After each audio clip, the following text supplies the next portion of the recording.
ने climate activist और खालिस्तानी समर्थक दिशा रवि को गिरफ्तार किया है। दिशा रवि पर आरोप है कि इन्होंने भारत विरोधी टूल किट तैयार किया था, जिसका मकसद भारत को बदनाम करना था। दरअसल दिशा रवि किसान आंदोलन की आड़ में चल रहे खालिस्तानी आंदोलन को सपोर्ट कर रही हैं, लेकिन जैसे ही दिल्ली पुलिस ने इन्हें गिरफ्तार किया, विपक्षी दल और कुछ बुद्धिजीवियों को मोदी सरकार के खिलाफ बोलने का मौका मिल गया है। दिशा रवि की रिहाई की मांग जोरों पर है, यहाँ तक कि उनके बचाव में उनकी उम्र का हवाला भी दिया जा रहा है। इस बीच केंद्रीय गृह मंत्री अमित शाह ने दिशा रवि के बचाव में उतरे लोगों पर करारा हमला बोल दिया है। अमित शाह ने कहा है कि अगर कोई व्यक्ति कोई क्राइम करता है तो उसकी उम्र पूछनी चाहिए क्या, उसका प्रोफेशन पूछना चाहिए क्या, वो किससे जुड़ा है ये पूछना चाहिए क्या, या फिर गुनाह किया है या नहीं किया है उसके आधार पर तय होगा। अमित शाह ने कहा कि अगर कल को कोई कुछ कर देता है, बड़ा गुनाह कर देता है और मानो वह कुछ भी है, तो ऐसा कहना चाहिए कि क्यों ये राजनेताओं पर किया है, प्रोफेसरों पर किया है, क्यों किसानों पर किया है। केंद्रीय मंत्री ने सवाल उठाया कि ऐसा करेंगे क्या। शाह ने कहा कि क्या ये नया तरीका निकाल लिया है, जेंडर, प्रोफेशन और उम्र इसके आधार पर तय होगा कि एफआईआर होगी या नहीं, या गुनाह किया है या नहीं इसके आधार पर तय होगा। एक नया फैशन चल पड़ा है।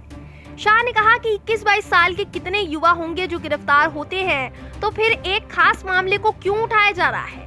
उन्होंने कहा कि दिल्ली पुलिस के पास कुछ तो सबूत होंगे, इसलिए उन्होंने गिरफ्तार किया है। दरअसल दिशा रवि की गिरफ्तारी के बाद से ही विपक्ष इसे मुद्दा बनाने में जुटा है, लेकिन सोशल मीडिया पर कई तस्वीर वायरल हो रही है, जिससे मोदी विरोधी नेताओं के साथ दिशा रवि खड़ी हैं। इससे साफ जाहिर हो रहा है कि दिशा रवि भी किसान आंदोलन का सपोर्ट क्यों कर रही थी, और आने वाले दिनों में दिल्ली पुलिस कोर्ट के सामने सबूत भी पेश करेगी और दिशा रवि के कारनामों को उजागर भी करेगी। भारतीय किसान यूनियन के नेता राकेश टिकैत ने दिल्ली हिंसा के बाद घड़ियाली आंसू बहाकर किसान आंदोलन को बचाने में कामयाब हो गए, लेकिन उसके बाद राकेश टिकैत और विपक्ष की सांठ-गांठ को देखकर किसानों को भी समझ आ गया है कि यह आंदोलन नहीं है। राकेश टिकैत दिल्ली हिंसा के बाद किसानों के नाम पर जमकर राजनीति कर रहे हैं। वो विपक्षी नेताओं के साथ मिलकर मोदी के खिलाफ माहौल तैयार कर रहे हैं। हालांकि अब राकेश टिकैत को किसानों का साथ मिलता नजर नहीं आ रहा। दिल्ली से सटे बॉर्डर पर बैठे किसानों की संख्या दिनों दिन कम होती जा रही है। जहां एक समय हजारों की संख्या में किसान डटे हुए थे और गिने चुने किसान ही अब बच गए हैं।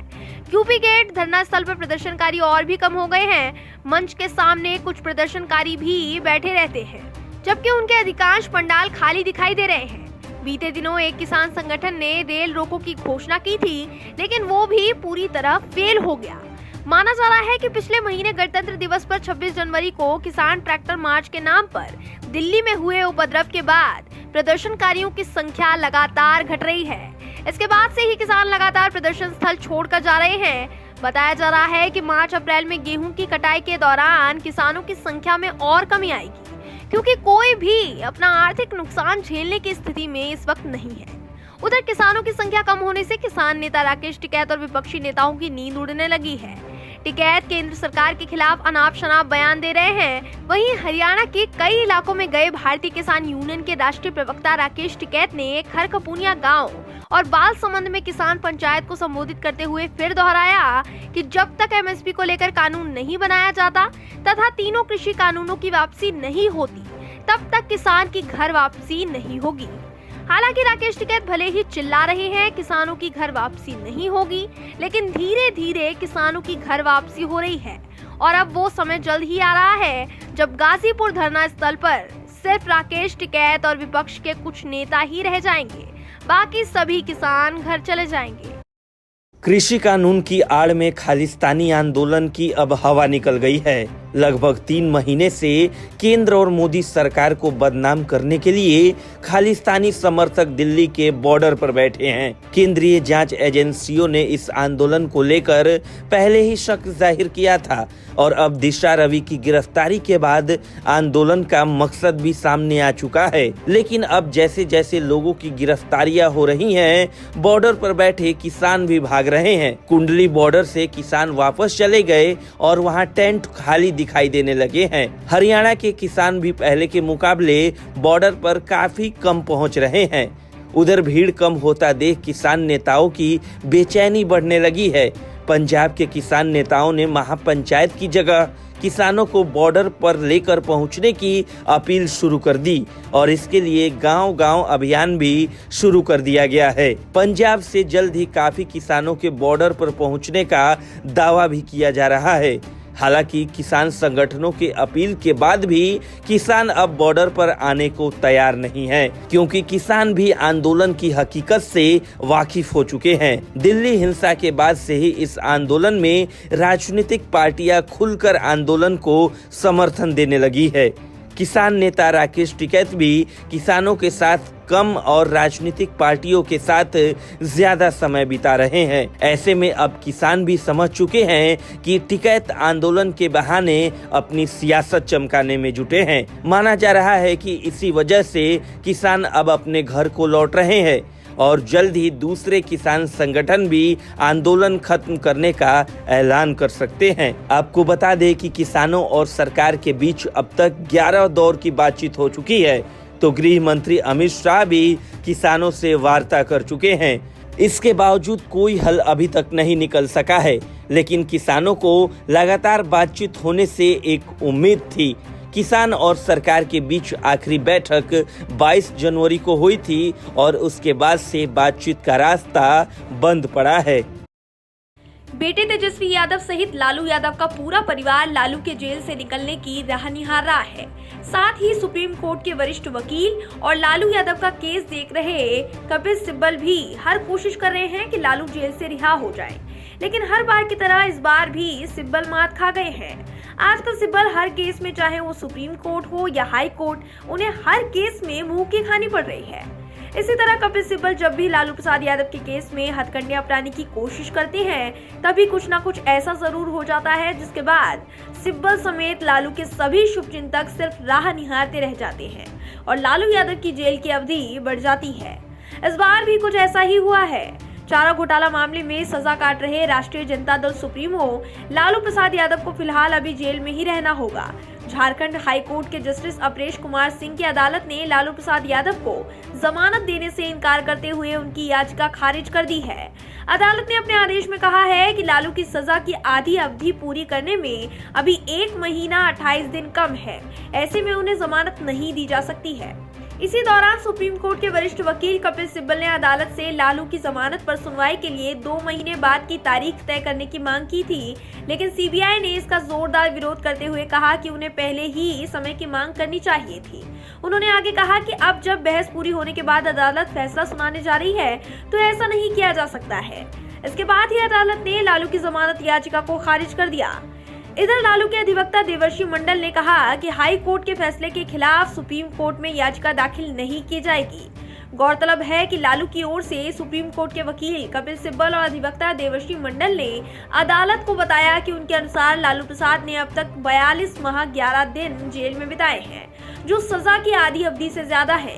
कपिल सिब्बल की ओर से तो कई लोगों का हवाला देकर भी यह कहा गया है कि इससे पहले हाई कोर्ट ने आर.के. राणा, जगदीश शर्मा, दयानंद कश्यप और सुनील गांधी को आधी सजा पूरी नहीं करने पर भी जमानत दी है। इसलिए लालू के मामले में भी अदालत को जमानत देने के बारे में सोचना चाहिए।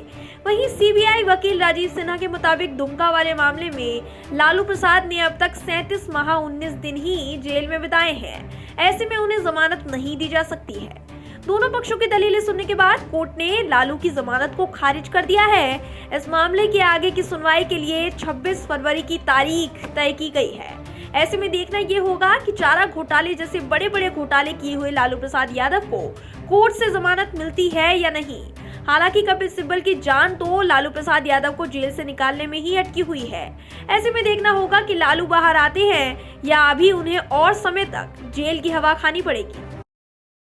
किसान आंदोलन के नाम पर राजनीति चमकाने वाले विपक्ष को हर रोज बीजेपी करारा जवाब दे रही है, क्योंकि विपक्ष अब राजनीति करने पर इतना उतारू हो चुका है कि भारत की धार्मिक भावनाओं और दिग्गज कलाकारों की छवि को भी वो रौंदने को बिल्कुल तैयार है। लेकिन विपक्ष के इस मकसद पर बीजेपी पूरी तरह से पानी फेरने के लिए आगे आ गई है। दरअसल न्यूज चैनल आज तक पर बीजेपी सांसद सुधांशु त्रिवेदी और कांग्रेस प्रवक्ता पवन खेड़ा के बीच रिहाना को लेकर बहस छिड़ गई। गौरतलब है कि रिहाना एक विदेशी पॉप स्टार सिंगर है जिसने किसान आंदोलन के समर्थन में ट्वीट किया था और हाल ही में रिहाना ने एक टॉपलेस फोटो अपने सोशल मीडिया अकाउंट पर शेयर की, जिसमें उसने भगवान गणेश का लॉकेट पहना हुआ है। रिहाना की इस फोटो को लेकर भारत में बवाल मचा हुआ है। इसी मुद्दे पर भाजपा सांसद सुधांशु त्रिवेदी ने कांग्रेस प्रवक्ता पवन खेड़ा पर तंज कसते हुए कहा कि बारबाडोस से इनको बड़ा प्यार है। रिहाना का तराना सुहाना लगता है पर लता मंगेशकर का गड़बड़ लगता है। सुधांशु त्रिवेदी का कहना था कि बहुत से लोगों को पता ही नहीं है कि रिहाना बारबाडोस की है। रिहाना के देश की आबादी केवल 3 लाख है, यानी दिल्ली के एक विधानसभा क्षेत्र के बराबर। वहीं पवन खेड़ा ने कहा कि मोदी से पूछो कि कपड़ा बनाने वाले को ऑयल ड्रिलिंग का काम क्यों दिया, ओएनजीसी को बर्बाद क्यों कर दिया। खेड़ा ने उनसे सीएजी रिपोर्ट 2016 पर जवाब मांगा। इतना ही नहीं, खेड़ा ने त्रिवेदी से ये भी कहा कि मोदी जी के भ्रष्टाचार पर भी जवाब दीजिए। उन्होंने ये भी कहा कि जिस तरह से आप चल रहे हैं उस तरह से जल्द ही आपको अपनी जमीनी हकीकत का पता चल जाएगा। इतने में ही सुधांशु त्रिवेदी पवन खेड़ा पर टूट पड़े। त्रिवेदी ने खेड़ा से कहा, पवन खेड़ा बताए कि बारबाडोस का कैपिटल क्या है। यही नहीं, सुधांशु ने दावे के साथ कहा कि 2024 में बीजेपी की ही सरकार बनने जा रही है। आप चाहे कितना ही जोर लगा लो, देश की जनता का समर्थन हमेशा मोदी जी के साथ है। लेकिन सवाल अभी भी यही है कि जहां रिहाना और ग्रेटा थनबर्ग ने देश के खिलाफ साजिश रची, देश को बदनाम करना चाहा, उन देशद्रोहियों के लिए विपक्ष के दिल में एक अलग मुलायम कोना क्यों है? क्योंकि विपक्ष हर मोड़ पर, हर गलती पर इन देशद्रोहियों का साथ देता आ रहा है। ऐसे में विपक्ष पर देश के खिलाफ होने के भरपूर अप्रत्यक्ष सबूत मिलते नजर आ रहे हैं और बीजेपी उन सबूतों को जनता के सामने लाने की कोशिश में जुट गई है। Bureau report, OMS news. और भी वीडियोस देखने के लिए चैनल को सब्सक्राइब करें और बेल आइकन को दबाएं।